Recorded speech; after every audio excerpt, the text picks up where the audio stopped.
one recourse, to withdraw Judge Culliman as our candidate. Which now brings me to the point of this visit. We want to draft Mr. Land here as a substitute for Judge Culliman on the Commonwealth ticket. What was that? We want Mr. Land to run for governor of this state. You know what I thought you said? I thought you said you wanted me to run for governor. I did. That's what we thought you said. Yeah. Hey, come here. I assure you, Mr. Land, that this is not as insane as it first appears. We've taken the liberty of checking on your purely technical qualifications, such as the fact that you were born in this state and still retain a legal residence here despite your absence. Mr. Casey here knew your late father down in Oakdale. He's been able to provide us with a general outline of your career since you left school to study voice. So you see, this isn't a carelessly considered suggestion after all. Mr. Land, this isn't a form of flattery. It's a cold-blooded estimate. There was a quality about you tonight that swayed your audience, that made them trust and believe in you. He has a fine platform personality, real human appeal, and a great sincerity. And that's the paramount asset in a candidate. Without it, he's lost. That's a very beautiful speech. Are you finished? Well, that's just the beginning. Well, you needn't go any further. I'm not interested. What?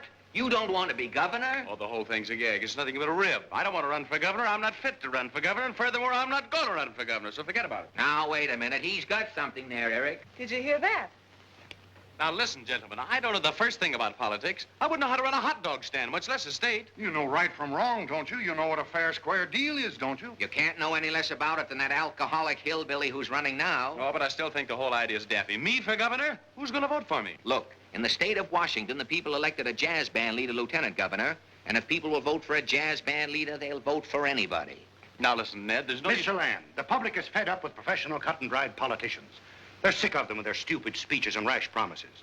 We want you because you're not a politician, because you're not identified with any political schemes or party maneuvers. You're young, you're clean-looking. You have a magnetism that inspires confidence. And above all, you're honest. No, I still think the whole idea is daffy. Mr. Kruger, will you gentlemen let me speak to Mr. Land in the next room for just a minute? Surely. I think I can convince him. All right, son, come with me. I don't know why you want to try to convince me. I don't want to be governor in this room or any other room. Sally,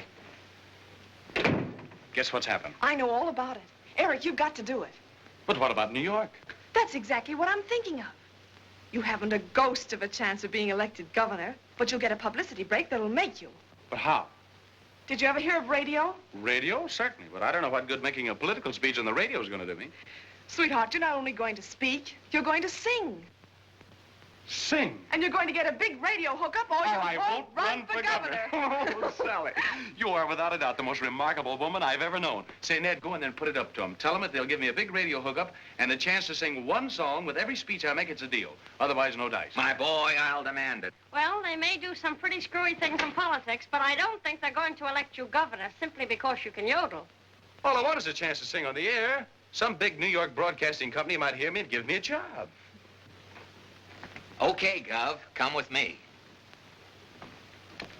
Eric, it's a deal. Mr. Kruger here accepts your proposition. As a matter of fact, a radio hookup is part of our program. May we announce your acceptance? I have one more request. What is it? Judge Culliman must remain on the ticket as candidate for lieutenant governor. I wouldn't want to shove the old boy out in the cold. Humane thought, I gentlemen. think that's a brilliant suggestion. Absolutely. It'll save his face politically. Not only that, it'll save the few votes he already controls. Right. Agreed. Gentlemen, I accept.